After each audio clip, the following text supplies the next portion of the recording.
Hello there, this is Tertio2002 and we're playing Cossacks 3 again.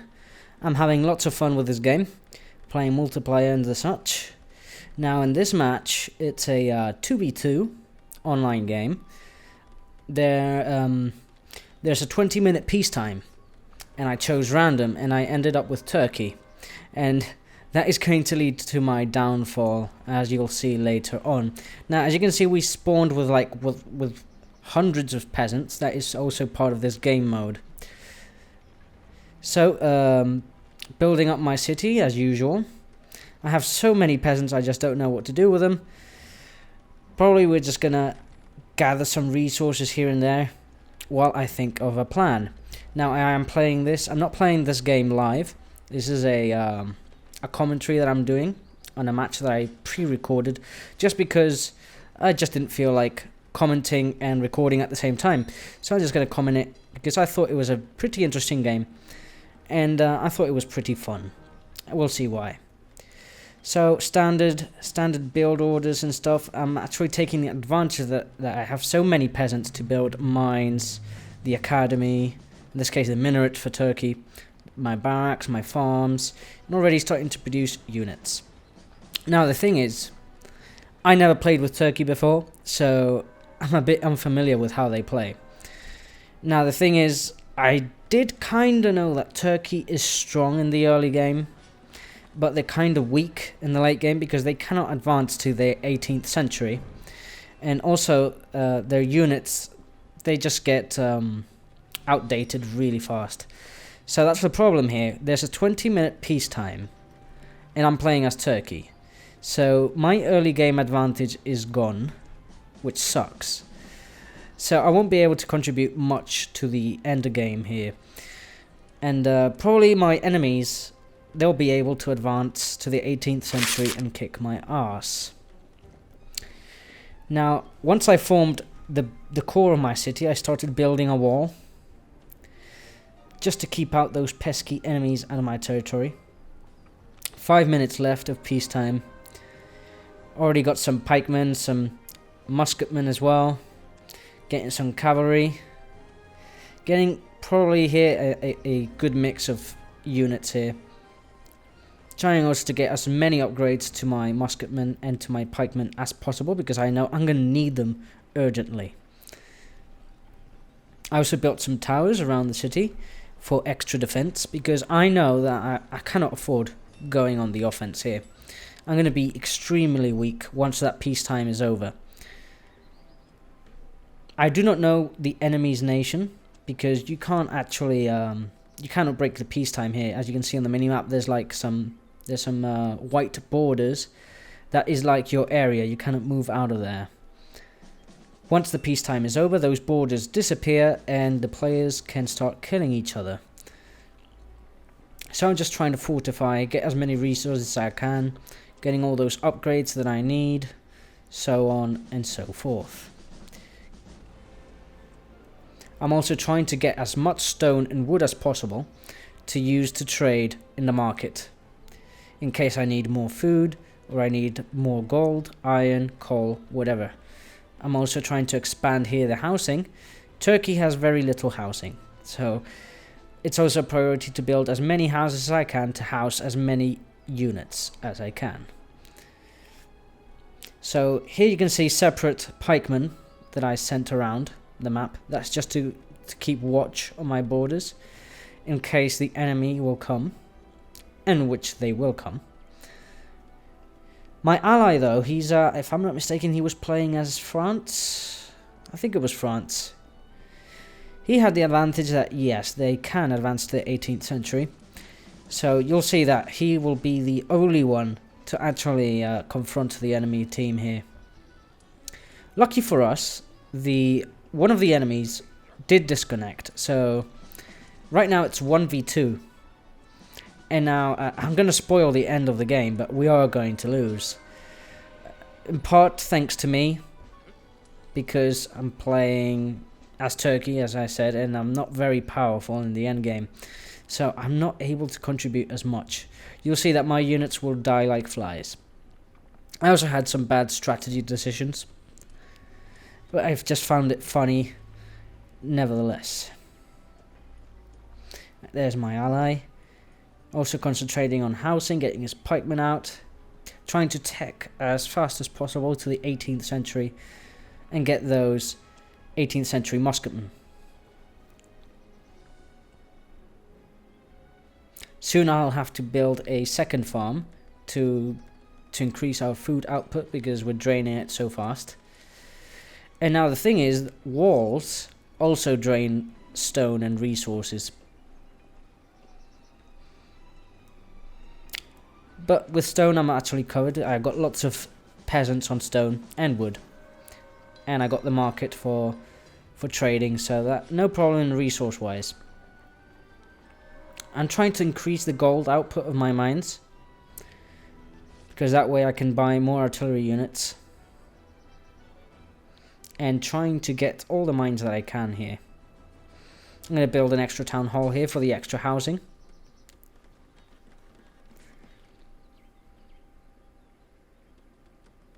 There we have my allies wall as well. He's basically copying me.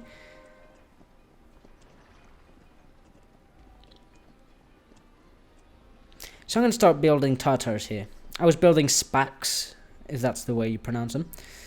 And Tatar is, it's actually a mounted unit with a bow. Bow and arrow mounted unit. My idea was to make a small unit of cavalry to harass the enemy economy. If I can't fight them head on, at least try and destroy their economy and kill their peasants off. Meanwhile, unit production is going a bit slow here. I should have built a 3rd and 4th barracks by now, but I was just concentrated on other things. Here we can see that I did build those extra barracks. They're on the right side, there we go.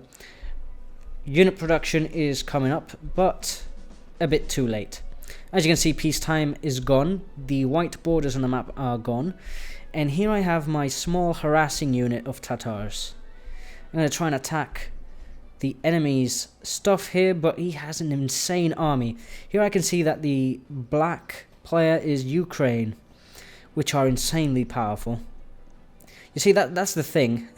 Ukraine is it's a country that benefits from having lots of peacetime, because Ukraine is weak in the early game but extremely powerful in the late game. So that's the problem here. My units are outdated and Ukraine is insanely powerful right now. Going head on against Ukraine is going to be a disaster. There we go, I'm harassing with my units. I tried to distract the enemy's main army, but he has lots more reserves in the city. Taking down as many peasants as I can. But it's futile because just look at how many cavalry they got.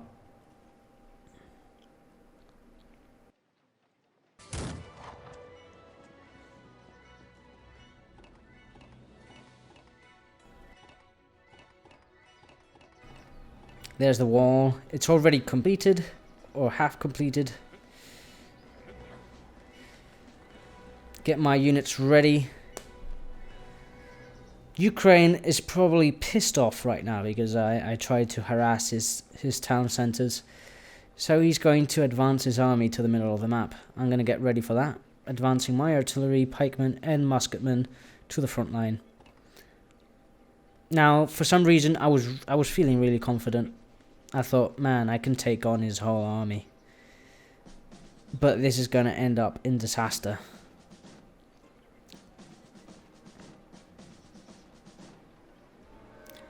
Finalizing the last upgrades to my infantry units.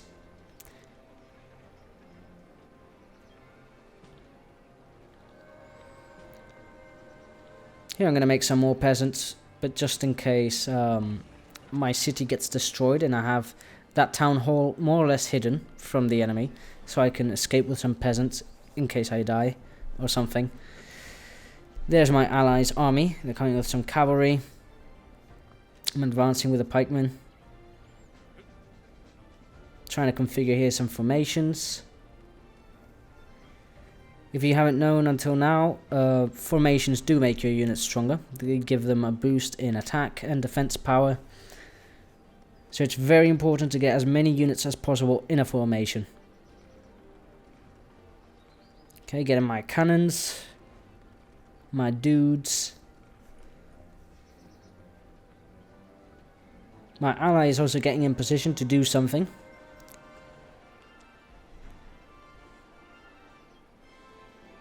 I got lots of reserve cavalry behind because I don't want a surprise attack taking down my peasants, so that's why you can see some units around. It's really important in this game to leave military units around your city, just as guards, because they protect you from capturing units. So I got this small little Tatar force down there at the south of the enemy base, just to lure out the enemy army, so I can attack and harass with the Tatars. So there's the enemy army, the Ukrainian army. They have ton loads of stuff there. I'm going to go in with a pikeman, and that is a grand mistake. My pikemen, they fall really, really fast, as you can just see right there. They're not even going to touch the enemy units. Naturally, my musketmen are not enough, and they're going to die. My ally's coming to my help, but he probably won't be able to do much either.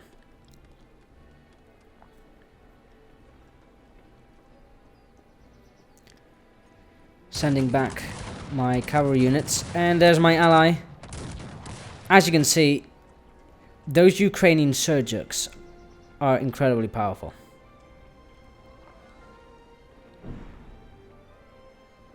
Trying to reorganize here my base. Here comes the 18th century units of my ally. But it's not going to be enough to take on the enemy army. Here you go. Those Surgiks are really a pain in the ass.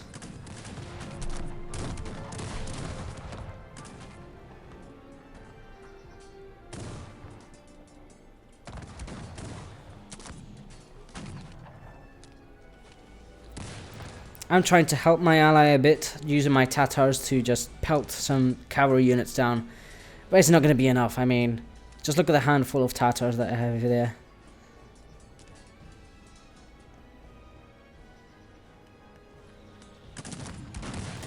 Now, I decided the best thing I can do now is turtle up. I cannot really afford to lose more units. So I'm going to try and escape with my Tatars.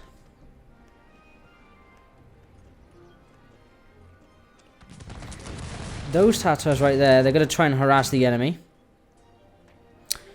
This is a harass attempt by my ally, which is going to fail. Now I really have to start building pikemen and musketmen.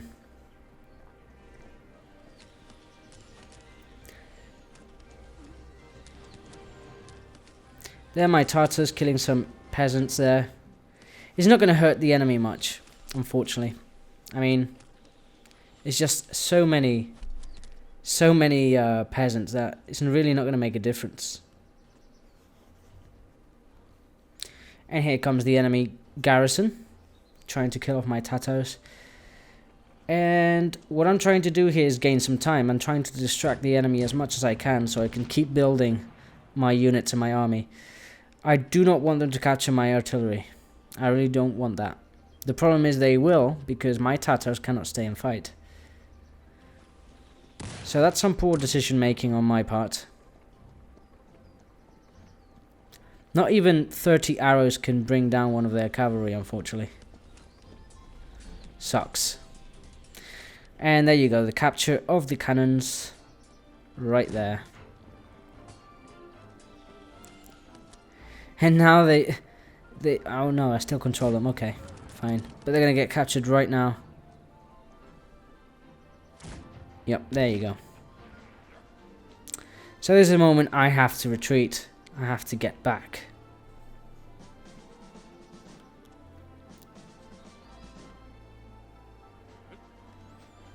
The thing is, my units come out so slowly. I really want to reform my army that I lost there. But it's proving to be a difficult task.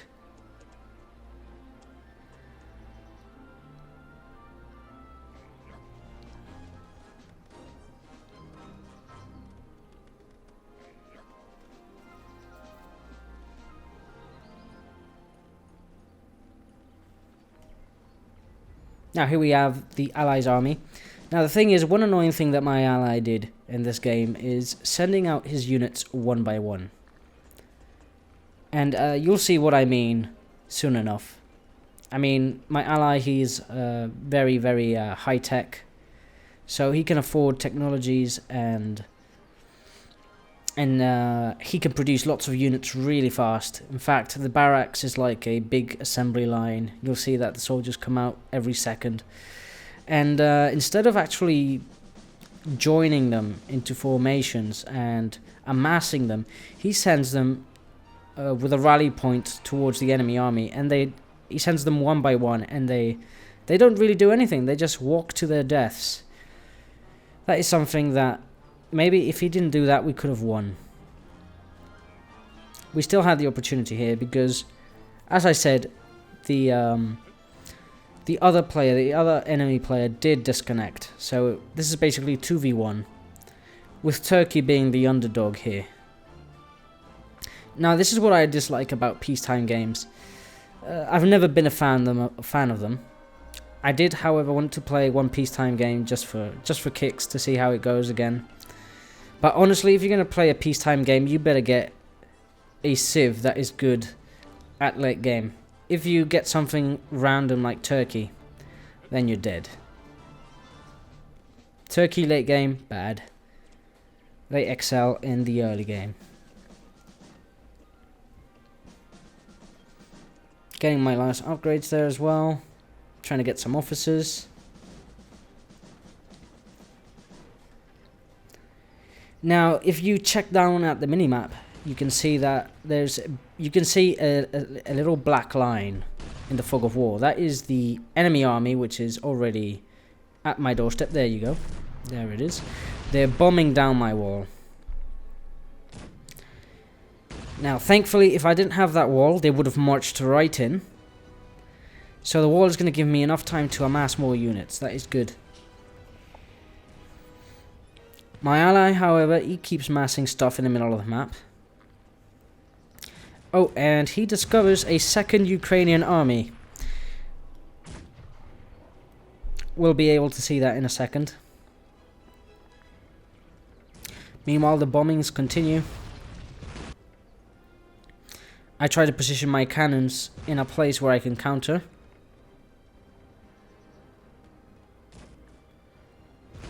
Unfortunately, I do not have range or vision to the enemy units to fire. So I'm going to have to wait until my walls are down.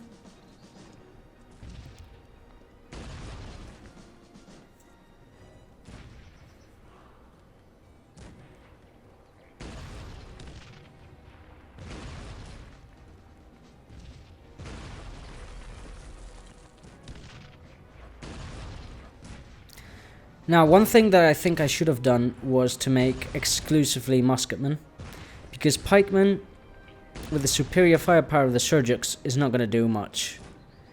If I had all 4 barracks producing musketmen, then probably I would have had a chance to defeat him.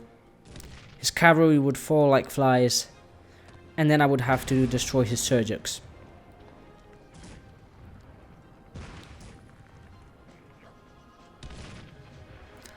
Right now the pikemen are a waste of resources because they're never going to reach the enemy's line. They're basically fodder. Here I made a bad move. I moved my units into the artillery line, and they got bombarded there.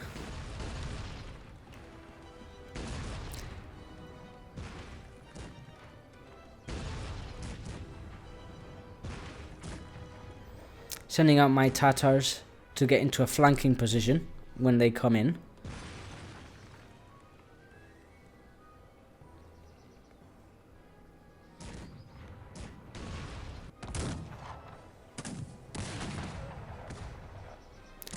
And this is what I explained before. This is my ally's genius plan to send his units one by one to the enemy army, for some reason.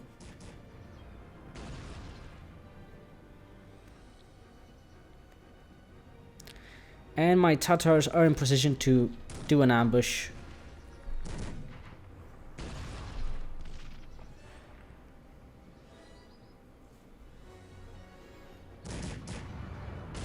And there we can see the enemy army. I'm just going to stay there, just checking them out.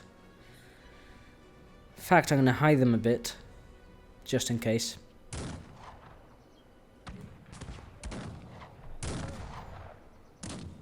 And when I saw this, I was getting extremely frustrated, because what a waste of resources that is. So the siege proceeds, and they actually made a breach in the wall. They're not going to come in just yet. Probably because they want a bigger breach.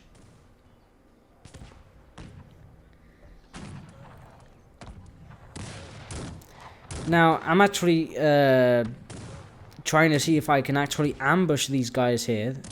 But they chose a really strategic position there with the wall to their backs. I mean, with the mountains to their backs.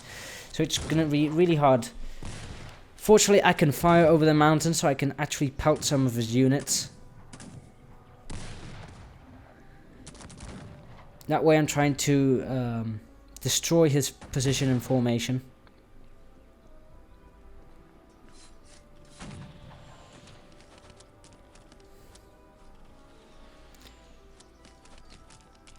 Not even my pikemen can kill his cavalry. That's sad.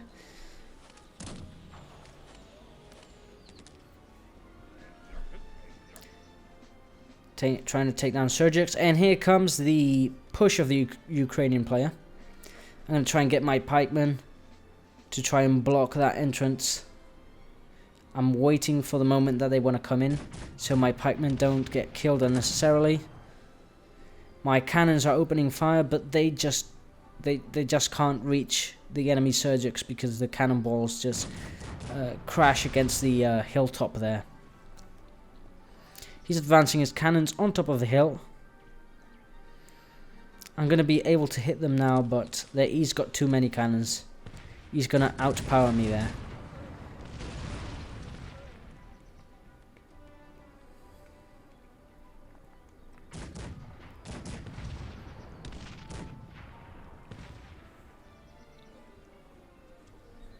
And it seems that Ukrainian player is barging in. Here he comes. Sending in the cavalry first to distract the gunfire. That way I can get my pikemen in. But they killed the cavalry so fast that I'm not capable of getting in with the pikemen. And now the pikemen are naturally going to die really fast as well. Just look at that. Oh man. Feels bad, man. Now my Tatars are coming to reinforce and trying to flank them from behind. Pikemen and musketeers dying rapidly. Enemy cavalry capturing my peasants. My ally not doing anything about it. And there goes my economy.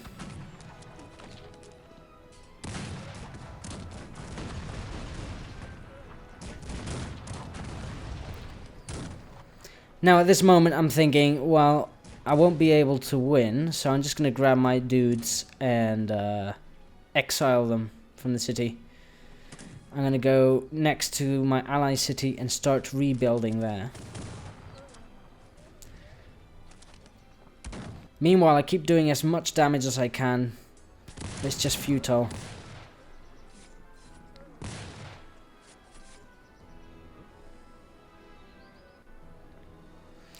So the three chosen ones have to travel down south and build a base. I'm going to build it right next to my allies' base, as hidden as possible.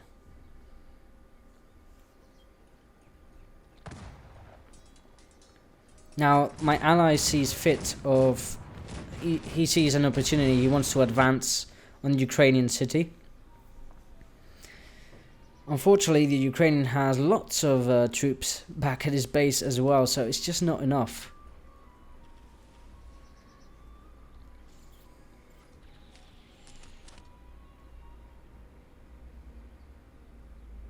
I spot an enemy unit there hidden between the trees, but it's also extremely hard to kill.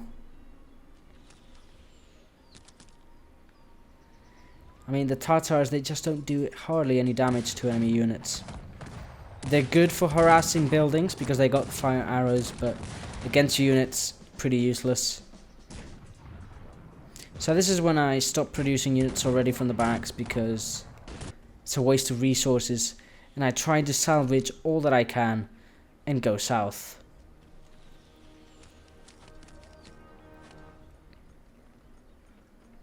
Finally, I kill those pesky enemy units. And with my Tatars, I'm going to reinforce my allies' army in case they need me.